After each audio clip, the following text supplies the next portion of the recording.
ఆడపడుచులందరికీ గుర్తింపు తెచ్చిన మొదటి వ్యక్తి ఎన్టీఆర్ గారు.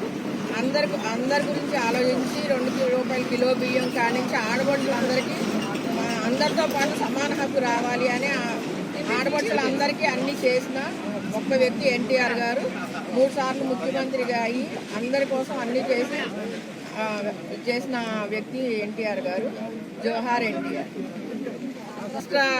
ఆంధ్ర రాష్ట్రానికి ఆంధ్ర తెలంగాణ అందరికీ ఆదర్శంగా నిలిచిన వ్యక్తి ఎన్టీఆర్ గారు. We are very proud.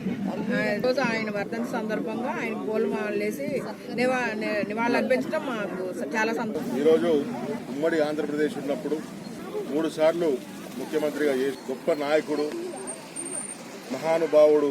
అప్పట్లో తెలుగు సినిమాలలో రాముడు వేషాలేసి, శ్రీకృష్ణుడు వేషాలేసి, రాముడు అంటే ఇలా ఉంటాడని చెప్పేసి, శ్రీకృష్ణుడు అంటే ఇలా ఉంటాడని చెప్పేసి ఆ రోజు ఏకైక వ్యక్తి ఉండే మన కీర్తిశేషులు ఎన్టీఆర్ గారు.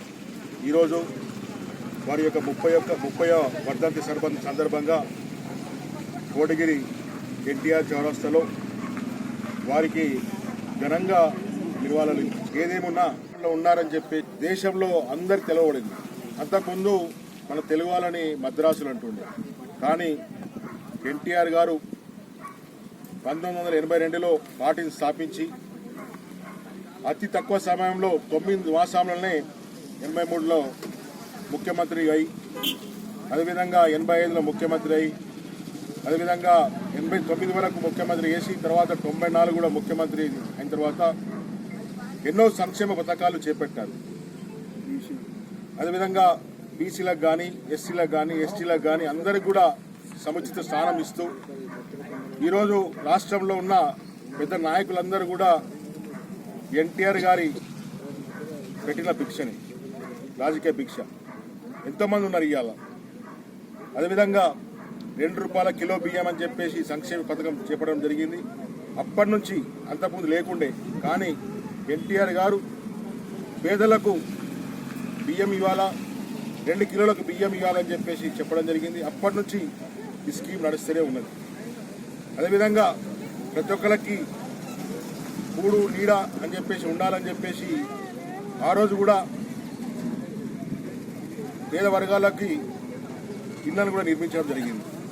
అంటే అటువంటి సంక్షేమ పథకాలు అంతకుముందు లేకుండే, కానీ ఎన్టీఆర్ గారు వచ్చిన తర్వాత సంక్షేమ పథకాలు ఏంటియో, పేద ప్రజలకు ఎట్లా ఉండాలా, ఎట్లా అందించాలని చెప్పేసి మంచి సంకల్పంతో ఆ రోజు ముందుకొచ్చారు.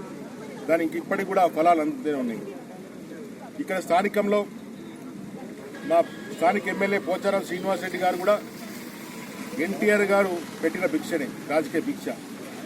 ఆయన దయతో, ఆయన ఆశీర్వాదంతో ఈరోజు గత 40 సంవత్సరాల నుంచి ఈరోజు పేద ప్రజలకు సేవ చేస్తూ మళ్ళా ఎమ్మెల్యేగా 7వసారి ఎమ్మెల్యేగా గెలవడం జరిగింది.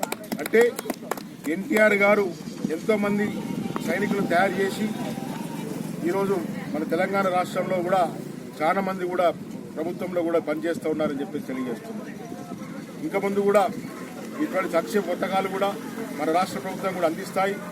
ఏ విధంగా అయితే ఆయన కోరుకున్నారో అటువంటి ఆయన ఆశయాలు ముందుకు తీసుకెళ్తామని చెప్పేసి కోరుకుంటూ సెలవు తీసుకుంటాం.